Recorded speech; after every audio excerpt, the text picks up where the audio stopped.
Hello friends, आता आपण बघूया विण दोघांतली ही तुटेनाचा एपिसोड रिव्ह्यू. आजी समरच्या रूममध्ये येते आणि बोलते की मला तुझ्याशी काहीतरी बोलायचं आहे रे. तेव्हा समर बोलतो की बोल. तेव्हा आजी त्याला तेल लावत बोलत असते की काय रे, मी ऐकलं ते खरं आहे का? तेव्हा समर बोलतो काय ऐकलेस तू? तेव्हा आजी बोलते तू म्हणे रोहनच्या बहिणीसाठी मुलगा शोधतोयस, म्हणजे तुला रोहनचं, आदिराचं, त्याच्या बहिणीचं सगळ्यांचं लग्न करायला वेळ आहे आणि स्वतःच्या लग्नाचं बोललं तर म्हणतो की मला वेळ नाही. तेव्हा समर बोलतो की आलीस का माझ्या लग्नावर? तेव्हा आजी बोलते मग? तेव्हा समर बोलला की आजी मी फक्त लग्न लावून देणार आहे, संसार त्यांचा तेच करणार आहेत. तेव्हा आजी बोलते की अरे संसार होतो आपला आपला, पण त्यासाठी लग्न करावं लागतं ना, ते तू कधी करणार आहेस? तेव्हा आजी बोलत असते की एकट्याने आयुष्य नाही निघत रे बाळा, त्यासाठी आयुष्याचा जोडीदार लागतो आणि मला ना तुझी काळजी आहे. एकदा का तुझं लग्न झालं, तू संसाराला लागला तर मम्मी डोळे बंद करायला मोकळी. तेव्हा समर बोलतो की आजी तू आता इमोशनल ब्लॅकमेल करू नकोस हं.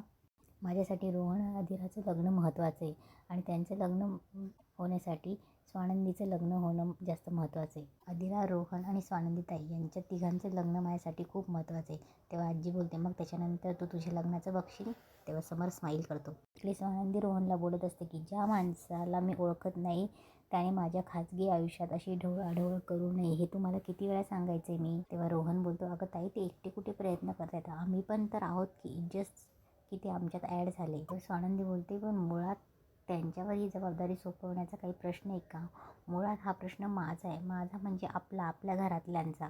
Thanks to all. पण आता हा प्रश्न आपल्या घरातल्यांचा राहिलाच नाही आहे. समर राजवाडे असा व्यक्ती जो बाहेरचा आहे त्याने आता फर्स्ट प्रायोरिटी करून घेतली माझ्या लग्नाची. तेव्हा स्वानंदी बोलते की बिलकुल बरोबर नाही रोहन, तू आधी मागे घे, नाहीतर हे समर राजवाडे सतत माझ्यासाठी मुलं पाठवत राहतील आणि मी खूप ऑकवर्ड होते. रोहन, तुला वाटतंय का मला असं ऑकवर्ड पोझिशनमध्ये ठेवायला? हे मला नाही आवडत आहे. हे त्यातून ते समर राजवाड्याने माझ्यासाठी मुलं बघणं हे मला अजिबात आवडलेलं नाही आहे.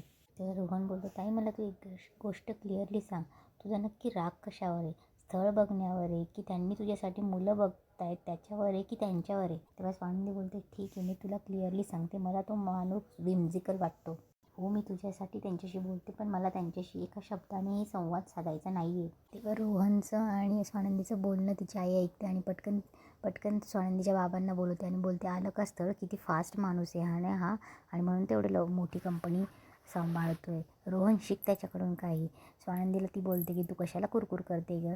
तेव्हा स्वानंदी बोलते की आई प्लीज माझ्या याच्यामध्ये तुम्ही पडू नका. रोहन मी तुझ्यासमोर हात जोडते, पण प्लीज ही आठ मागे घे. तेव्हा रोहन बोलतो अगं पण मग माझं लग्न नका लावून एवढं काही नाही. तेव्हा रोहन बोलतो ताई तुला कळतंय का, माझं काहीच म्हणणं नाही याच्यावर, पण तुझं लग्न झाल्याशिवाय मी लग्न करणार नाही. आणि ऐक ना ताई, मुळात ना हा माझा हट्ट नाही, हे माझं कर्तव्य आणि ते मी करणारच.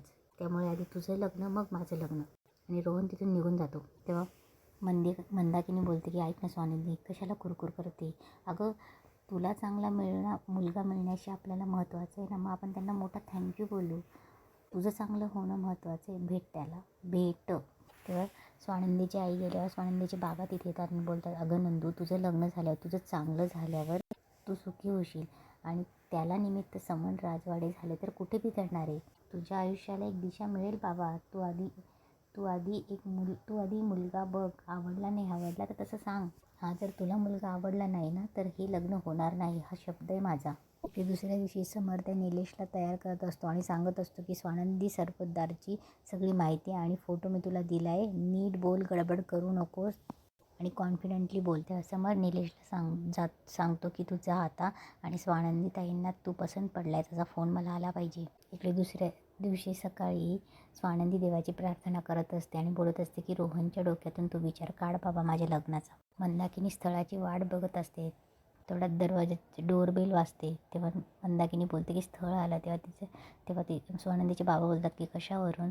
तेव्हा ती बोलते की समर राजवाडे ही शब्दाची वेळेची खूप पक्की आहेत. तेव्हा निलेश बुके घेऊन उभं असतो. स्वानंदी दरवाजा ओपन करते आणि बोलते की आम्ही बुकेवाला नाही, आम्ही बुके ऑर्डर नव्हता केला. तेव्हा निलेश बोलतो की नाही, मी बुकेवाला नाही आहे, स्वानंदी ना, मी निलेश. तेव्हा निलेश स्वानंदीला बुके देतो आणि बोलतो मला समर राजवाड्यांनी पाठवलं आहे तुम्हाला बघायला. तेव्हा स्वानंदी त्याच्याकडे रागाने बघते. तेव्हा तो बोलतो आय मीन भेटायला. तेव्हा समर त्याची ओळख करून देत असतो. स्वानंदीची आई विचारते की तुमचं वय काय? तेव्हा तो बोलतो मागच्याच महिन्यात 38 कंप्लीट झालं. तेव्हा तो सांगत असतो की मी इंजिनियर आहे. तेव्हा तो सांगत असतो की मागच्याच महिन्यात मी अमेरिकेवरून आलो. तेव्हा स्वानंदीची आई बोलते, अमेरिकेला होतात तुम्ही? मला वाटलंच होतं समर राजवाडे स्थळ शोधणार तर चांगल्या मोठ्या घरचंच. तेव्हा स्वानंदीची आई बोलत असते की हो ना, अमेरिकेला जाऊन शिक्षण करणं म्हणजे किती पैसा लागतो हो. तेव्हा निलेश बोलतो हो, समर सरांमुळेच मी शिक्षण पूर्ण करू शकलो. त्यांनी खूप मदत केली मला पैशांची. तेव्हा तो आपल्याबद्दल माहिती देत असतो. तेव्हा स्वानंदीची आई बोलते की तुम्हाला स्वानंदी आवडली आमची? तेव्हा स्वानंदीचे बाबा बोलतात अगं ते आत्ताच आले ना. तेव्हा स्वानंदीची आई बोलते 10 मिनिट झाले अहो. तेव्हा निलेश बोलतो मला पसंत आहे तुमची स्वानंदी. तेव्हा निलेश बोलतो की आय एम ग्लॅड. खरं तर समर सरांमुळे आपली ओळख झाली आणि खरं तर समर सर खूप चांगले आहेत. तेव्हा निलेश समर सरांचं कौतुक करत असतो. इकडे समर वाट बघत असतो फोनची. परत निलेश तिथे येतो. तेव्हा समर विचारतो कशी झाली मीटिंग? तेव्हा निलेश बोलतो की साधी माणसं आहेत त्यांच्या घरची आणि मुलगीसुद्धा खूप सोज्वळ आणि सालस आहे. तेव्हा समर बोलतो की वाव, युद्ध जिंकलंस मित्रा, एक मोठं युद्ध जिंकलंस. समर बोलतो की मला तू यातनं सोडवलंस. तेव्हा निलेश बोलतो म्हणजे? तेव्हा समर बोलतो काही नाही म्हणजे आपण पुढे जाऊ शकतो. तेव्हा निलेश बोलतो की चालेल सर तुम्ही म्हणाल तसं. तेव्हा निलेश बोलतो त्यांना मी पसंत असेल तर तुम्ही सांगाल त्या मुहूर्तावर मी लग्न करायला तयार आहे. तेव्हा समर आनंदकडे बघतो. तेव्हा निलेश जातो. आनंद बोलतो की म्हणजे पसंत आहे दोघं एकमेकांना. तेव्हा समर बोलतो अरे निलेशसारखा मुलगा न पसंत करणं म्हणजे, आणि मी ठरवलं होतं ना रोहनच्या बहिणीचं लग्न मी करणार म्हणजे करणार. तेव्हा समर स्वानंदीला कॉल करतो आणि विचारतो कसा वाटला मुलगा. तेव्हा स्वानंदी बोलते याबद्दल आपण भेटून बोलूया, फोनवर बोलण्याचा विषय नाही आहे हा. तेव्हा समर बोलतो ठीक आहे मी येतो. कुठे आहेत तुम्ही? तेव्हा स्वानंदी बोलते की मी ऑफिसला चालली. तेव्हा समर बोलतो की मग ऑफिसमध्ये भेटूया. तेव्हा स्वानंदी बोलते की नाही नको. तेव्हा स्वानंदी बोलते ऑफिस झाल्यावर भेटू. तेव्हा समर बोलतो तेवढा वेळ नाही आहे. तेव्हा स्वानंदी बोलते घड्याळ न थांबणारं घड्याळ तुम्ही. वाघ मागे लागला का तुमचा? एवढी काही घाई आहे? तेव्हा समर बोलतो करावी लागणार. तुम्ही मला तुमचं करंट लोकेशन पाठवा, मी लगेच येतो तिथे. तेव्हा स्वानंदी लोकेशन पाठवते. थोड्या वेळात समर तिथे बस स्टॉपवर येतो. तेव्हा तिला आवाज येतो अहो रोहनच्या ताई गाडी द्या. तेव्हा स्वानंदी बोलते की का? तेव्हा समर बोलतो की अहो का कशाला, गाडीत नाही बसणार तर आपण बोलणार कसं? तेव्हा स्वानंदी काही येत नाही. समर स्वतः गाडीतून खाली उतरतो. तेव्हा समर स्वानंदीजवळ जातो आणि बोलतो अहो आपण चांगलं माझ्या AC गाडीत बसलो असतो, मी तुम्हाला सोडलं असतं ऑफिसला, काय प्रॉब्लेम आहे? तेव्हा स्वानंदी बोलते तुम्ही बसा तुमच्या AC गाडीमध्ये, मला सवय नाही ACची. तेव्हा समर बोलतो त्याचा काही प्रॉब्लेम नाही ना, ACने काही शिंका वगैरे येणार नाही ना. तेव्हा स्वानंदी समरकडे बघून म्हणते की मला शिंकाना मला स्ट्रेसने येतात. तेव्हा समर बोलतो मला असं म्हणायचं या वातावरणात इथे उभं राहून बोलण्यापेक्षा माझ्या गाडीत बसा. तेव्हा स्वानंदी बोलते नाही मला वेळ नाही आहे. तेव्हा समर बोलतो मला आत्ताच्या आत्ताच बोलायचं आहे. तेव्हा स्वानंदी बोलते आत्ताच्या आत्ताच सगळं काय करायचं आहे तुम्हाला? तेव्हा ती बोलते फाईन, माझी बस येईपर्यंत बोला पटकन काय बोलायचं ते. तेव्हा समर बोलतो मला सांगा निलेश कसा वाटला तुम्हाला? तेव्हा स्वानंदी बोलते की तुमच्या उपकाराखाली येतो. तेव्हा समर बोलतो अहो पण त्याला तुम्ही आवडलाच.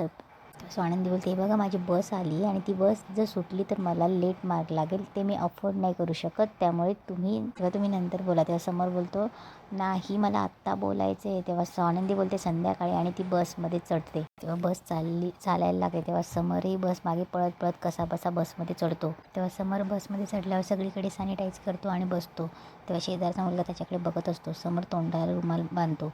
तेव्हा कंडक्टर येतात आणि तिकीट बोलतात. तेव्हा समर बोलतो अहो त्यांना विचारा ना. तेव्हा कंडक्टर स्वानंदीकडे जातात आणि बोलतात अहो मॅडम तुमच्या मिस्टरांनी विचारायला सांगितले कुठे जायचं आहे. तेव्हा स्वानंदी चक्कीतून मागे बघते. समर तिला हात करतो. तेव्हा समर बोलतो कुठे जायचं सांगा त्यांना. तेव्हा स्वानंदी बोलते मी ऑफिसला चालली आहे. तेव्हा समर बोलतो अहो तिकिटाचं सांगा. तेव्हा स्वानंदी बोलते माझ्याकडे पास आहे माझा. तेव्हा समर बोलतो माझ्या तिकिटाचं सांगा. तेव्हा स्वानंदी बोलते तुम्ही ऑफिसमध्ये येत आहे. तेव्हा समर बोलतो ऑफिसमध्ये नाही ऑफिसपर्यंत. तेव्हा कंडक्टर बोलतो तुम्ही नवरा बायको आहेत ना. तेव्हा समर बोलतो तुम्हाला काय करायचं आहे?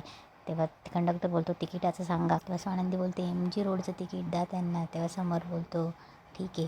तेव्हा कंडक्टर बोलतो 8 रुपये. तेव्हा समर पैसे शोधत असतो. तेव्हा समर बोलतो माझ्याकडे कॅश नाही हो, ऑनलाईन चालेल. तेव्हा कंडक्टर बोलतो अहो साहेब सर्व्हर डाऊन आहे. कंडक्टर समरला बोलतो पैसे द्यायला सांगा त्यांना. तेव्हा समर स्वानंदीला बोलते की अहो पैसे द्या ना माझ्या तिकिटाचे, माझ्याकडे पैसे नाहीत आत्ता. तेव्हा समर तिकीट भेटलेल्या तिकिटावर पण सॅनिटायझर मारतो आणि पुढे येऊन स्वानंदीजवळ बसतो. स्वानंदीची जागा रिकामी झाल्यावर तो बोलला आणि तिला बोलतो की थँक्यू तिकिटाचे पैसे दिल्याबद्दल, तुमचे 8 रुपये परत देईल मी. बरं निलेशचं काय? तेव्हा स्वानंदी बोलते काय? तेव्हा समर बोलतो काय म्हणजे काय निलेश कसा वाटला तुम्हाला? तेव्हा स्वानंदी बोलते असं एका भेटीत नाही सांगता येणार. तेव्हा समर बोलतो अशा किती भेटी हव्यात तुम्हाला? तेव्हा स्वानंदी बोलते एक तर तुम्ही अशा तिरसटासारखं बोलू नका हं माझ्याशी. तेव्हा समर बोलतो तिरसट आणि मी बरं रोहनच्या सुविद्याताई अजून किती भेटी लागणार आहेत तुम्हाला? किती दिवस लागणार आहे तुमचं उत्तराला? तेव्हा स्वानंदी बोलते मला नाही माहिती आहे. तेव्हा समर बोलतो असं किती कोणाला माहिती आहे? तेव्हा स्वानंदी सांगते की मी तुम्हाला सांगितलं आहे ना. तेव्हा समर बोलतो की हा आपण कृपा तेच उत्तर द्यायचा प्रयत्न करा. तेव्हा समर बोलतो तुम्हाला समजून घेणं अवघडच आहे ते जाऊ द्या. मला सांगा निलेश कसा वाटला तुम्हाला? तेव्हा स्वानंदी बोलते मी म्हणाले ना तुम्हाला तुमच्या उपकारांखाली तो इतका दबलेला आहे की तुम्ही म्हणाल ते सगळं करतोय तो. तेव्हा समर बोलतो अहो मुलगा चांगला आहे की नाही? तेव्हा स्वानंदी बोलते की एका भेटीमध्ये मला नाही जज करता येणार त्यामुळे मला नाही सांगता येणार की मुलगा चांगला आहे की नाही. तेव्हा समर बोलतो चांगला आहे तुम्हाला माहीत नाही म्हणून मी सांगतो की मुलगा चांगला आहे. मी त्याला पर्सनली ओळखतो. तेव्हा स्वानंदी बोलते कोणीतरी सांगलं आहे म्हणून सांगते म्हणून मी असं लग्न करून मोकळी नाही होऊ शकत. तेव्हा स्वानंदी बोलते लग्नासाठी मुळात मनं जुळवावी लागतात.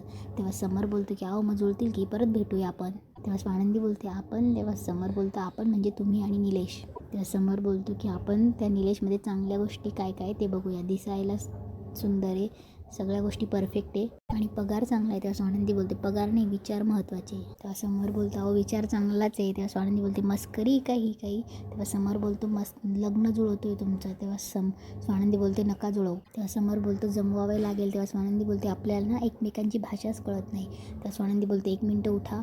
तेव्हा स्वानंदी दुसऱ्या सीटवर जाऊन बसते आणि तिथेच आजचा एपिसोड संपतो.